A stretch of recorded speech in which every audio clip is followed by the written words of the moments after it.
여러분 안녕하십니까? 삼국지 목차를 따라가며 이야기로 풀어보는 이야기 삼국지 시간입니다. 조회에게 상소를 올려 촉군과 전투를 하지 말라고 윤허까지 받은 사마이, 본격적으로 장기전 모드에 들어갑니다. 제갈량이 위독하다는 소식은 바람처럼 실체도 없이 군영을 떠돌았습니다. 그러나 가까이 있는 촉군도 멀리 있는 위나라 군사도 모두 정확한 사실을 알지 못했습니다. 다만 촉군 장수들의 무거운 표정이 어렴풋이 그 소문의 신빙성을 더할 뿐 더 이상은 아니었습니다. 촉군 진영을 제 집처럼 드나드는 간세들이 소식을 물어 사마이에게 전했습니다. 그러나 한번 크게 당한 사마이는 또 다른 간계를 의심했습니다. 제갈량도 군중의 소문을 알고 있었습니다. 허장성세가 필요하다는 판단에 위원회 부대를 증원해 전진 배치하고 강유와 양의, 비위 등을 군막으로 불렀습니다. 강유에게는 평생 스스로 얻은 심득을 정리한 저서를 주고 배우고 익히기를 게을리하지 말라는 당부를 했습니다. 양유와 비위에게는 철군에 대한 지시를 내렸습니다. 그리고 촉제 유선에게 마지막 표문을 적습니다. 선제의 크신 은혜를 입어 세상에 나와 유조를 받들려고 부단히 노력했지만 가진 능력이 부족하여 이렇게 세상을 떠나게 됨을 송구하게 생각합니다. 신은 지난날 표문으로 밝힌 것처럼 동구밖에 뽕나무 800그루와 황폐한 밭 20이랑을 가지고 있었습니다. 그러나 저에게 소용되는 것은 모두 나라에서 지급되어 더 재산을 필요로 하지 않아 재산을 늘리지 않겠다고 약조했습니다. 그리고 다행히 그 약속을 지킬 수 있게 되어 그나마 다행입니다. 그렇게 시작한 표문은 자신의 후임으로 장환을 추천하고 장환의 뒤를 이을 제목으로 비위를 추천하며 유선의 건강을 빌고 대업을 성취하기를 간곡히 기원하는 말로 맺어졌습니다. 그리고 주변의 장수들에게 엄히 명해서 자신이 죽더라도 발상하지 말고 태연히 법도에 따라 한중으로 철수하도록 했습니다. 제일 전방에 나가 있는 위원이 제일 후군이 되어 추격하는 사마이를 맡게 했습니다. 강유는 그 뒤를 지원하며 양의의 부대가 군량 등 군수품과 함께 가장 먼저 철수를 시작하라는 마지막 명령을 내렸습니다. 또 위원이 혹시 철수 명령을 따르지 않으면 그를 종용하지 말고 퇴각을 실시하라는 당부도 잊지 않았습니다. 234년 8월 제갈량은 오장원에서 숨을 거둡니다. 54세의 나이로 초야에서 27년을 살고 세상에 나온 지 딱 27년째 되는 해였습니다. 여기에는 그 전설 같은 삼국연의의 이야기가 들어있죠. 내가 생명을 더 하늘에게 북두칠성에게 기도를 해서 생명을 더 연장을 해보겠다. 아무도 군막에 들어 보내지 말아라. 막 기도를 하는데 마지막 날 전령 하나가 급한 일이 있다고 군막에 뛰어들어오다가 촛불 하나를 꺼트려요. 제갈량의 모든 기도가 다 그 장수 때문에, 그 전령 하나 때문에 물거품이 되었지만 제갈량은 그 병사를 책망하지 않았다. 뭐 이런 전설 같은 이야기가 있지만 그런 너무 과장된 이야기는 뺐습니다. 제갈량은 이렇게 오장원에서 숨을 거두게 됩니다. 이 마지막 표문 여기에 제가 제갈량이 독재자였다고 앞서 이야기를 했잖아요. 제갈량을 좋아하셨던 분들에게는 마음에 상처가 더 있을 수도 있습니다. 제갈량이 이렇게 한 데는 자신이 아니면 유비의 그 염원, 유비의 꿈을 이루어 줄 사람이 없다고 생각을 했기 때문이에요. 왜냐? 탁고 대신이 두 명이라는 이야기는 여러 번 강조를 했습니다. 제갈량과 이엽. 그리고 외부에서 들어온 인물들 가운데는 제갈량을 제외하고는 아무도 없었어요. 제갈량이 이 일을 멈추는 순간 더 이상 이 익주 땅에서 촉간 땅을 벗어날 이유를 가진 사람이 아무도 남지 않게 되는 것과 같은 이유입니다. 대한민국의 상황으로 하면은 예를 들어서 북쪽에 이산가족을 둔 그런 어른들은 통일을 해서 내가 고향에 가야 돼. 근데 그분들이 다 죽고 나면 뭐 거기 뭐 내 땅도 뭐 있다고는 조상들이 그러는데 뭐 굳이 통일해야 돼? 이런 것과 마찬가지예요. 유비가 유언으로 남긴 일을 절실하게 수행할 사람이 자신을 빼면은 없다는 그런 책임감이 있었던 겁니다. 그래서 자신이 모든 행정권과 군사와 이런 모든 권력을 한 손에 틀어쥐고 오로지 유비의 유언을 실행하기 위해서 모든 노력을 기울인 거죠. 하지만 재산을 축적하지 않았다. 그리고 그런 약속을 유선에게 했다. 이 부분에서는 많은 그 권력자들이 한 번쯤 생각해 봐야 될 만한 그런 대목이 아닌가 그렇게 생각을 합니다. 그리고 자신의 후계를 지명을 했죠. 다 후계자들은 원래 익주 땅에 있던 그런 사람들에게 그 지위, 그러니까 승상의 지위를 맡기라는 얘기예요. 이 얘기를 다시 풀어보면 더 이상은 외부로 나갈 생각을 하지 마라. 그냥 안에서 원래 있던 기득권 세력들이 익주를 그냥 잘 다스려라. 이런 의미가 들어있다고 저 개인적으로는 판단을 합니다. 그리고 마지막 명령. 위원이 혹시 철수 명령을 거부하더라도 위원을 억지로 데리고 철수할 생각을 하지 마라. 이런 당부를 잊지 않았다는 거예요. 위원이 반란을 한다고 그랬죠. 제갈량은 알고 있었습니다. 위원도 역시 이 익주, 촉한을 벗어나야 될 만한 명분을 가지고 있는 사람이에요. 그리고 제갈량에게 가려져 있었지만 나름대로 출중한 능력도 가지고 있던 사람입니다. 그래서 제갈량은 자신이 죽고 나면 위원이 명령의 통제를 받지 않고 후퇴를 하지 않을 거라고 판단했다고 저는 생각을 합니다. 하여간 제갈량은 그렇게 세상을 떠납니다. 양이가 모든 철수의 대임을 맡았어요. 서둘러 준비를 하고 강효도 부대를 인솔해 만약의 사태에 대비를 했습니다. 비위는 제갈량의 죽음을 위원에게 알리는 한편 명령서와 군대를 통솔할 병부도 주었습니다.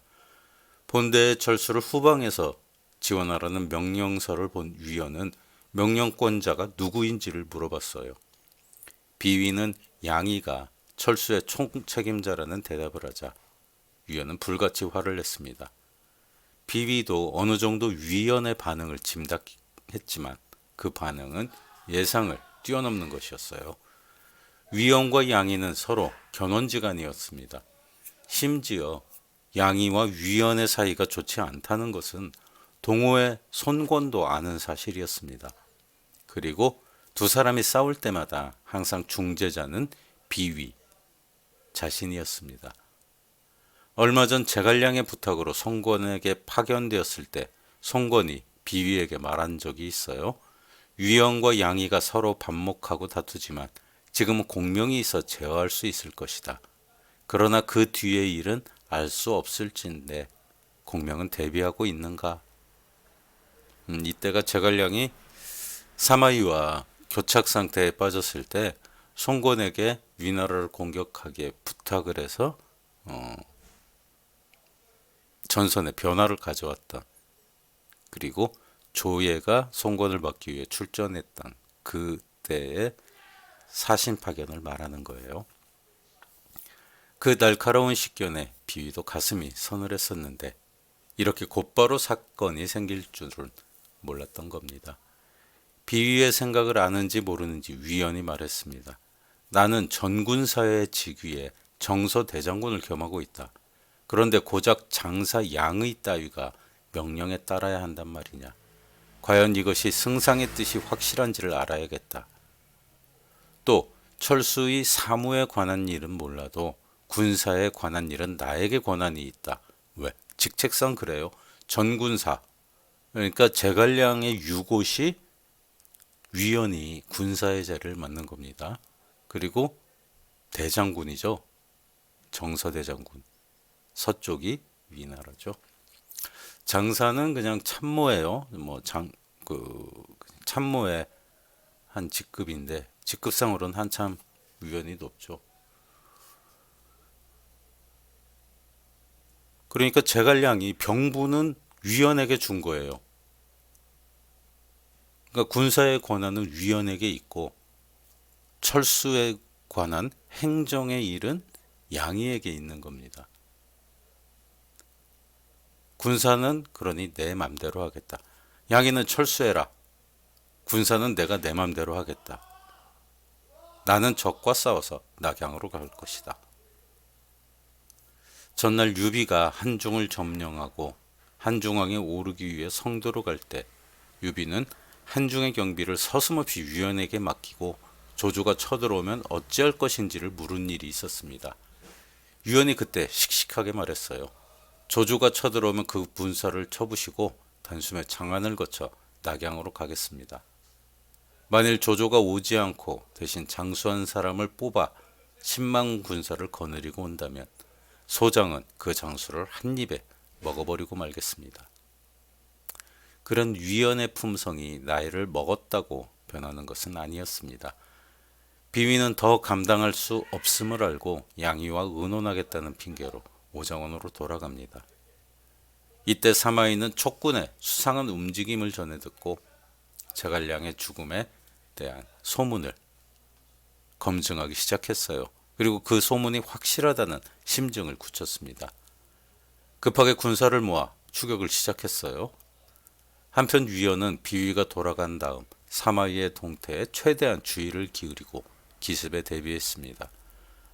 홧김에 내지르긴 했지만 후방에 보급부대가 철수한다면 전투부대만으로 전쟁을 치를 수는 없는 일이었습니다. 그리고 우선은 사마이의 매서운 공격을 적어도 한 번은 막아야 했습니다. 서로 의견을 달리하기도 했지만 둘 다 유비라는 공통 분모에 두터운 은혜를 입은 몸이었습니다.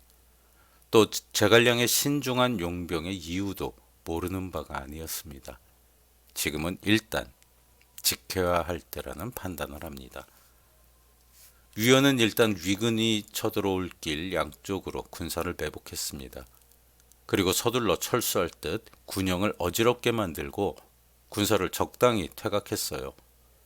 후방에 있는 강유에게도 협조를 청합니다. 급하게 위원의 진영에 들어온 위군의 척구병이 진지에 촉병이 없음을 사마이에게 보고합니다. 사마이가 직접 눈으로 확인을 했어요. 진짜 급하게 떠난 것처럼 정돈되지 않은 전장의 모습이 보였습니다. 사마이는 우선 기병대를 추려 추격대 선봉을 구성하고 촉군을 쫓기 시작합니다. 유연의 속임수에 사마이가 넘어간 거죠. 다음 단계는 매복에 당하는 일이었습니다. 사마이가 산 어귀를 통과했을 무렵 정면에서 유연의 군사들이 제갈량의 깃발을 앞세우고 막았었습니다. 사마이는 또 계략에 속았는가 하고 의심을 하면서 군사를 멈추었어요. 그러나 빠른 속도로 달리던 기마대를 쉽게 정돈하기는 어려웠습니다. 그런 소란한 와중에 양쪽 산 위에서 촉군이 나타나 어지럽게 화살을 쏘았습니다. 말에 탄 기병은 산으로 올라가 공격하려 했지만 산에 넝쿨이 많고 경사가 급해 속수무책이었습니다.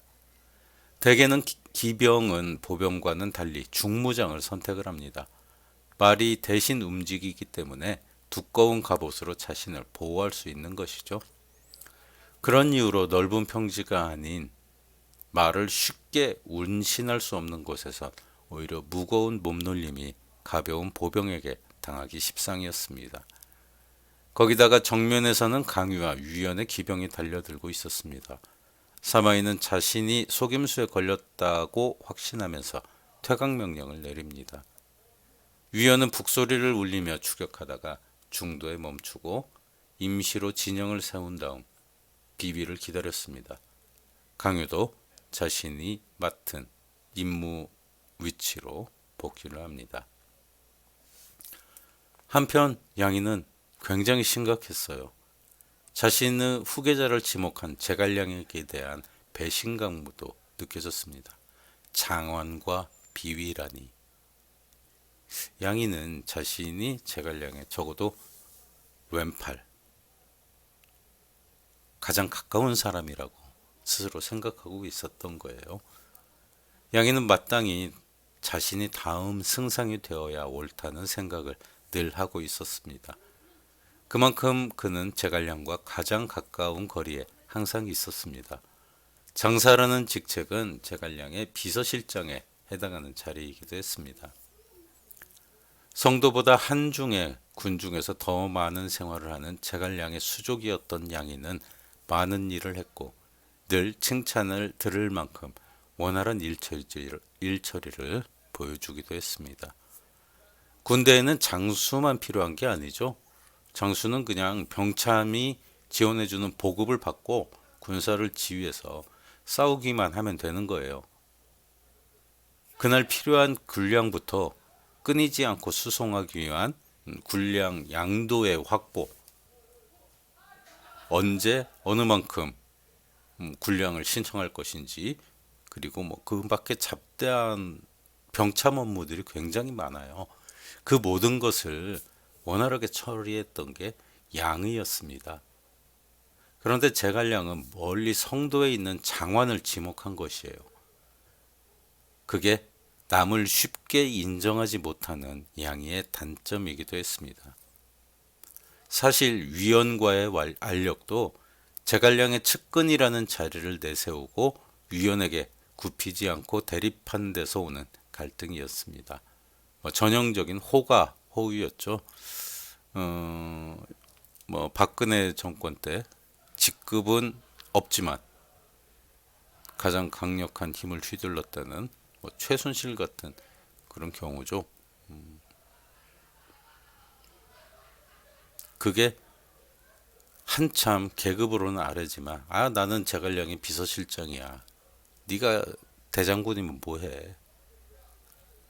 내가 너 승상한테 한마디만 하면 넌 당장 목이 달아나.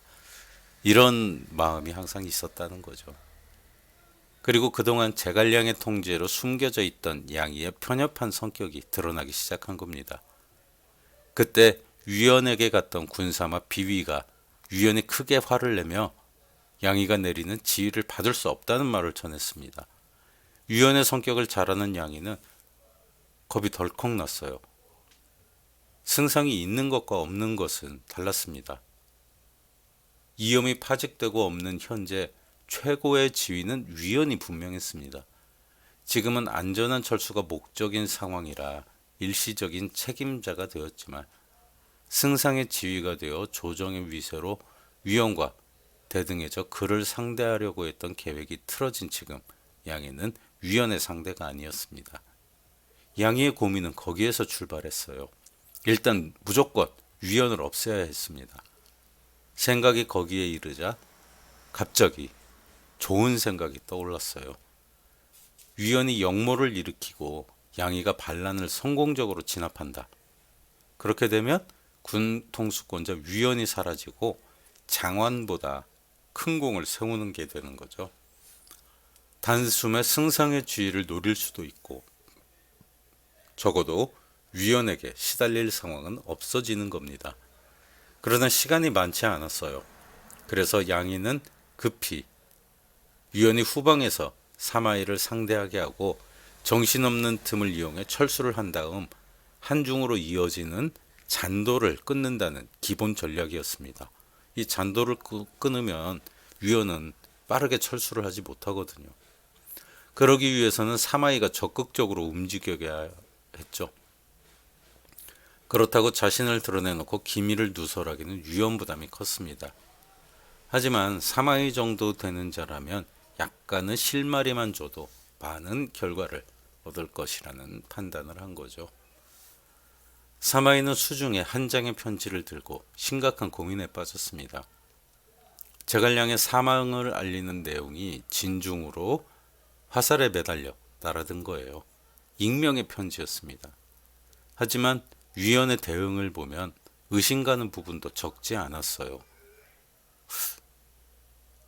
사마이가 생각하기에 이건 제갈량의 죽음과 후계를 둘러싼 내분일 가능성이 높다고 판단을 했고요. 상대는 위원을 노리고 있었습니다. 차도살인지계. 사마이를 끌어들이면 가장 큰 타격을 받는 것은 위원이었습니다. 그렇다면 가장 이득을 보는 것은 양이라는 생각이 들었어요. 진실인가?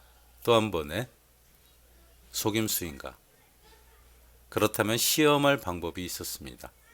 역차도살인지계. 남의 칼을 빌려서 상대를 죽이는. 위원에게 거의 동시에 두 가지 소식이 도착을 합니다. 양이가 철수를 시작했다는 정탐병의 보고와 사마이가 보낸 한 통의 편지였습니다.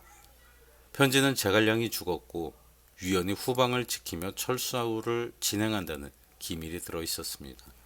사마이는 아무런 내용도 첨부하지 않고 받은 편지를 그대로 위원에게 보낸 거예요. 위원은 모든 상황이 짐작이 갔습니다. 지체할 시간이 없었어요. 양이보다 뒤처지면 고립된 채 위군에게 죽거나 패전의 책임을 지고 참수를 당할 것입니다. 최대한 가볍게 군장을 꾸려라. 당장 철수할 것이다. 외곽의 경계를 철저히 해서 첩자가 우리 동태를 파악하지 못하도록 해라.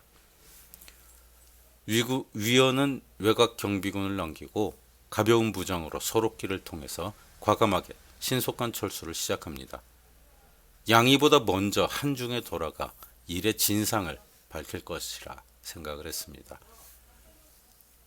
위원은 저간파라는 언덕을 우회해서 양이가 철수할 야곡의 잔도를 불사릅니다. 모든 군수물자와 기밀 서류를 수습해 여유있게 야곡으로 진입하던 양이는 앞쪽에서 갑작스레 연기가 피어오르자 당황을 했어요. 처음에 양이는 위군이 앞을 막아선다고 생각하고 서둘러 전투태세를 취하는 한편 정탐병을 내보냅니다. 그리고 강유에게도 서둘러 연락을 취했어요. 위원의 군사가 잔도를 태우고 있습니다. 정탐병이 돌아와 보고를 했습니다. 양이는 그 소리에 멍한 느낌이 들었어요. 위원이었지. 분명히 자신의 뒤에서 철수를 하지 않을 것이라고 생각하고 있던 위원이 벌써 앞에 나타나 길을 막고 있는 거예요. 연락을 받은 강유도 서둘러 모습을 나타냈습니다. 승상장사 양이, 행군사마 비위, 호군 강유. 현재 촉군 최고의 수뇌부 세 사람은 긴박한 회의를 시작을 합니다. 우선 성도의 사태를 알리는 파발을 보내 황명을 받을 수 있도록 합시다. 비위가 말합니다. 사산이 있습니다. 지명이에요. 그 골짜기가 험하지만 잔도를 통하지 않고 한중 방향으로 나갈 수 있습니다. 치중은 버리고 중요한 서류를 소각한 다음 서둘러 성도로 돌아가야 합니다. 그냥 몸만 가자는 거죠. 결정도 빨랐고 실행도 빨랐습니다. 유서는 성도의 주산인 금병산이 무너지는 꿈을 꾸고 불길한 생각이 들어 마음이 편치 않았는데 상서 이복이 들어와 제갈량의 죽음을 알립니다. 유서는 큰 충격을 받고 울다 쓰러져 그날 조회를 하지 않았습니다.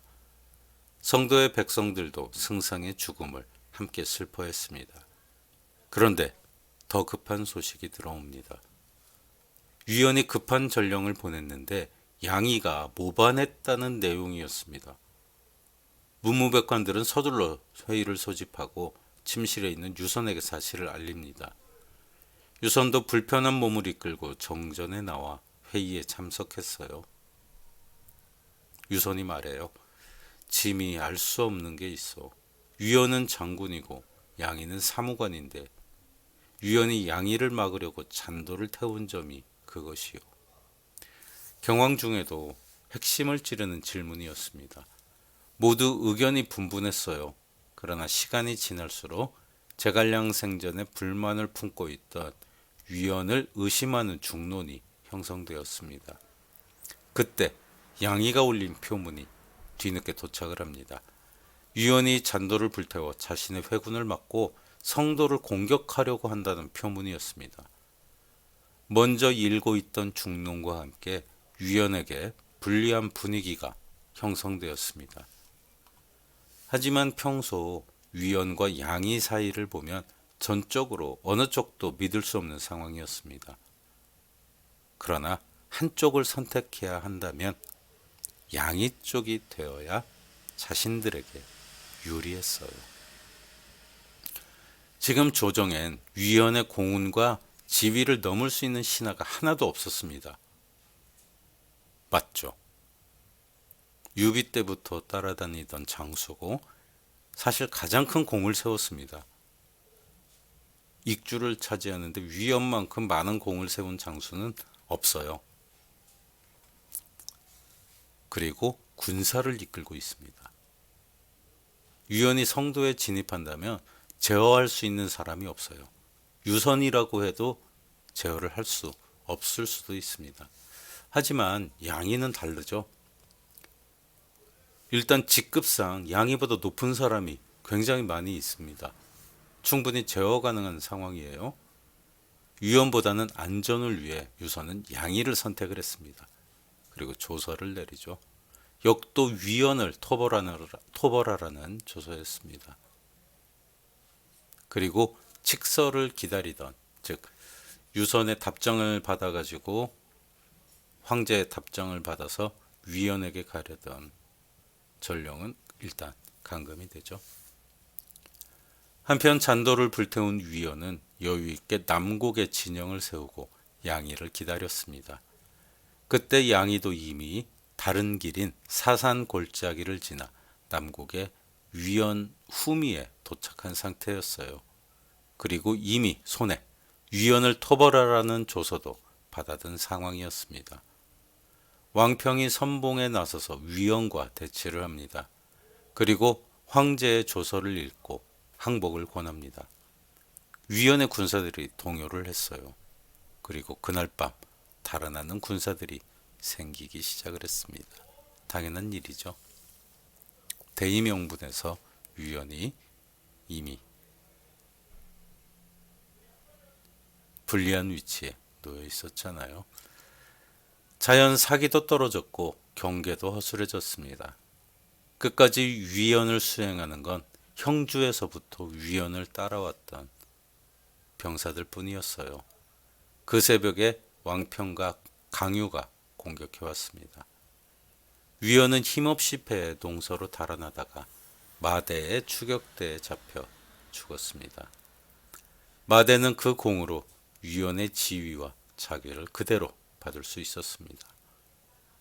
한편 과정은 순탄하지 않았지만 위원을 없애는 데 성공한 양이는 제갈량의 영구를 모시고 성도에 입성을 합니다. 그리고 스스로 몸을 결박하고 유선 앞에 나아갔습니다. 유선은 신하를 시켜 양이의 결박을 풀어주고 양이의 공을 칭찬하며 중군사에 임명을 합니다. 하지만 이 중군사 자리는 아무런 실권이 없는 자리였어요. 장사보다는 승진의 형태는 취했지만 완벽한 한직으로 내몰린 상황이었습니다. 양이는 그 일에 불만을 품고 술자리에서 가장 친한 비위에게 말합니다. 내가 그때 사마이에게 투항했다면 이것보다 훨씬 나은 대우를 받았을 것이다. 나는 그것이 후회된다. 성품이 고든 비위는 이 일을 유선에게 상주를 했습니다. 양이는 곧 유배되었고 부끄러워서 스스로 자살을 합니다. 제갈량이 사람은 잘 고른 것 같아요. 장원, 그리고 장원이 죽으면 비위를 승상에 올리라고 했잖아요. 삼국연의에 보면은 죽은 공명이 살아있는 사마중다를 쫓았다. 이런 이야기가 나오죠. 그건 뭐 워낙 유명한 이야기니까, 소설 속에 나오는 이야기니까 그 부분은 제가 여기서 뺐습니다. 뭐 다 알고 계시는 이야기니까 굳이 여기서 다시 언급할 필요는 없겠죠. 그리고 제갈량은 유언에 따라 정군산에 묻혔고요. 충무 후에 시호가 하사가 되었습니다. 오늘은 여기서 마치도록 하겠습니다. 감사했습니다.